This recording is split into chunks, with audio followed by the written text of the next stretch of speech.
Six Nations, the first game this weekend after a week off. It's Italy up against Scotland. It's probably both sides' best chance to get a win up until this point. Italy, I guess, improved in their second game against France compared to that one where Wales really racked up some points. Scotland weren't that far away in either of their losses, but will still be pretty disappointed with the results thus far. So both of these teams come into this game without having had a win. And like I said, it's probably both their best chance to finally get on the board, basically. There's not a whole bunch in terms of changes. I'll put the squads in the description so you guys can check them out. But yeah, there's minimal changes from both sides, so they're keeping a bit of consistency, which is probably a good thing, given that you're kind of 2 games into the tournament. You should probably know which squad, which selection of players is going to be your best chance to get a result. And yeah, that's kind of the case. That being said, the recent record for Italy up against Scotland is not very good. Scotland have got 5 in a row, and it goes back longer. I think the last win for Italy was 2015. Yeah, 2015. So it's been a wee while, man. We're looking at 5 years if they lose this one. So yeah, they'll be kind of desperate to finally break that duck and get the first Six Nations win in some time. For the Italian squad, the only change to starting 15 is Zanni, who comes in he'll win his 119th cap.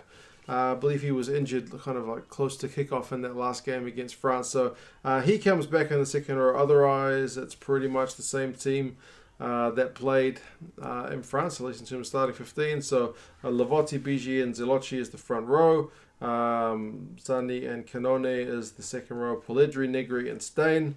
I will keep saying it. There are kids yelling around. That's because my niece is here with my kids. The back row for Italy is probably the strongest area of that team. I mean, you look at that, and that's just a good back row, man. So they'll be certainly putting the Scots under pressure in the tackle and the breakdown area. Braley and Allan are 9 and 10. And yeah, Allan's always that kind of Mr. relatively consistent guy. His goal kicking is not always the most consistent, but in terms of his general play, he tends to lead the squad around pretty well. Morisi and Canna are 13 and 12. Canna has been, I'll admit it, like a lot better than I thought he would ever be at 12. Like, I haven't seen enough of the guy to really comment that much about his career, but I've always thought of him as kind of the guy who plays when Tommaso Allan's not playing at 10. But at 12, man, he's been really good. He's been good in the tackle. He's been able to take the ball up to the line himself. And, yeah, he's been able to kind of add that second boot option as well. So, yeah, Canna at 12. I think I'm sold on that one now anyway. But I guess we'll see what happens if he ever has to face like a really, really big guy running at him at 12, but we'll see. Bellini and Minozzi are the wings, and Hayward is there at fullback. And Hayward is another guy who I'd kind of written off as being a bit past it, being a Kiwi who couldn't quite do the business back here in New Zealand, ended up playing for Italy. But in his last game for Italy, I also thought he was pretty good, man. So I should stop being so harsh on some of these guys for Italy, because overall in that game against France, they showed some promise. So time for them to at least put in an equal performance level at home, if not take things a further step forward. For Scotland, Chris Harris has come in at 13, so Hugh Jones is gone from the squad. I didn't read that he's injured, so I'm assuming that's just a tactical choice from Gregor Townsend. Ben Toulis is in the second row. Johnny Gray is injured, so you're losing probably 5, 10, 15 tackles just alone and not having Johnny Gray in the team. But if he's injured, he's injured.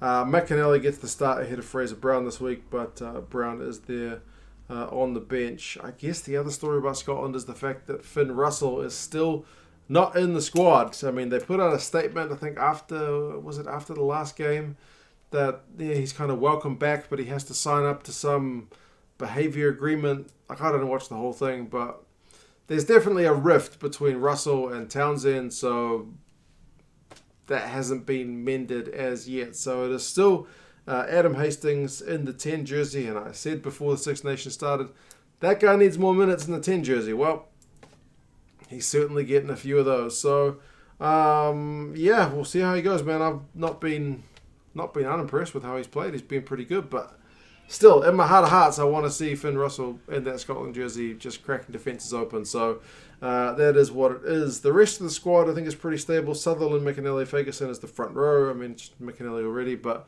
at scrum time, I think that's been an area where we've seen Scotland being pretty well compared to maybe how I thought they would go. I thought they would get in trouble at times at scrum time, but they've been able to put some teams under pressure, so that's encouraging.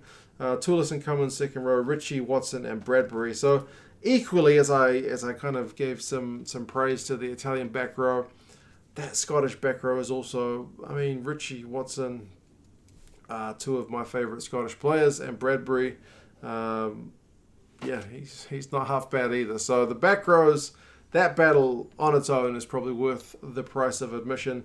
Ali Price is there at 9. I mentioned Hastings at 10. Sam Johnson and Chris Harris, 12, 13. Kinghorn, Maitland, the wings, and Stuart Hogg is there at fullback. He'll be hoping to keep from dropping the ball if he gets a chance to score a try. He made a big point of that in his game for Exeter the other day when he scored a try. He made a very deliberate point of putting the ball down with two hands. So, yeah, hopefully he has a good game, and if he is able to score a try, then that kind of will wash away people's memories about that blown one against Ireland. But he is captain for Scotland at 15. Bigi is captain for Italy at the hooker jersey. So, yeah, the bench for Scotland, Brown, Dell, Nell, Gilchrist, Ferguson, Horn, Hutchison, and McGuigan. Yeah. Scotland are the favourites for this one by both the Rugby Forecast algorithm, who are saying 9 points to Scotland. The bookies are saying 7 points to Scotland. So I guess on the back of that, decent performance against France for Italy, and perhaps on the back of a slightly lackluster performance thus far from Scotland. I mean, it's not been bad. It's just not been. I know the two losses will be pretty painful to take, but it's not been as good as it could have been. So, yeah, they need to turn around the results department for sure. So, yeah, bookies by 7. It's pretty close. Especially when you look at, like, these last 5 games. It's not been close. It's not been 5. It's not been 7. It's not been 9. It's been average score 32-16 over the last 5 games. But, I mean, within that, there was the 2018 game in Rome, which was Scotland 29, Italy 27. So Italy at home, maybe that's kind of a factor as well. So, yeah, we will see how things go. You thought for this one you might have seen Sergio Parisse return because there was the thing about him potentially getting that one last game or potentially even 2 last games for the Italians in Rome. But he's not appearing to face Scotland, so maybe he's going to play against England.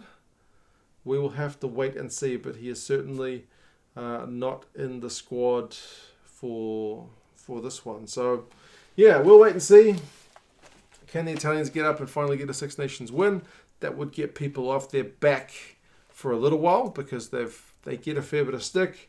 But if they do get that, then all those people are going to be on Gregor Townsend. So both sides could really use a win. In terms of the coach, the fact that Italy's got a new coach or an interim coach, the pressure's not so much there. It's definitely on Gregor Townsend and Scotland. But, yeah, either way, hopefully it's a good game.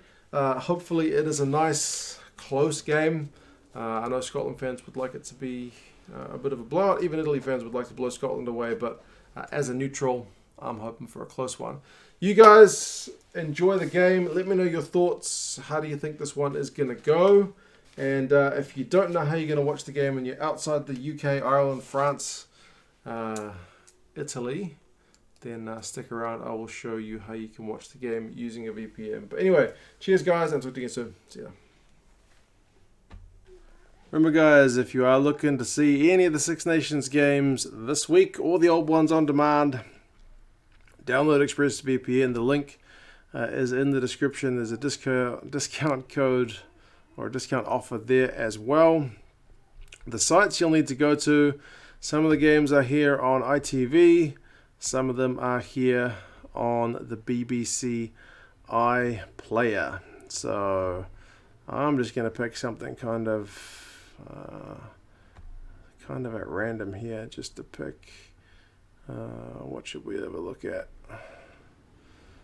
This is all news stuff, but I mean, essentially, where's the Six Nations? Oh, there you go. Six Nations Championship on ITV. These games are ready to watch. These are the old games. These are the ones from last week, but the ones that are on live, funnily enough, you will be able to watch them live. So that's the ITV hub. And then the other one is the BBC iPlayer. So for that one, sport is over here. Essentially, you log in here as well, and you'll be able to watch the rugby. Six Nations 2020. See, Scotland, England, France, Italy, those games are already there, and the live games will be streamed when they are on. But yeah, guys, if you're looking to watch the Six Nations stuff, you're not in the UK, Ireland, France, Italy, this is the place to go. Check out the link in the description for ExpressVPN. Use ITV, use the iPlayer, and you'll be able to watch the games. Cheers, guys.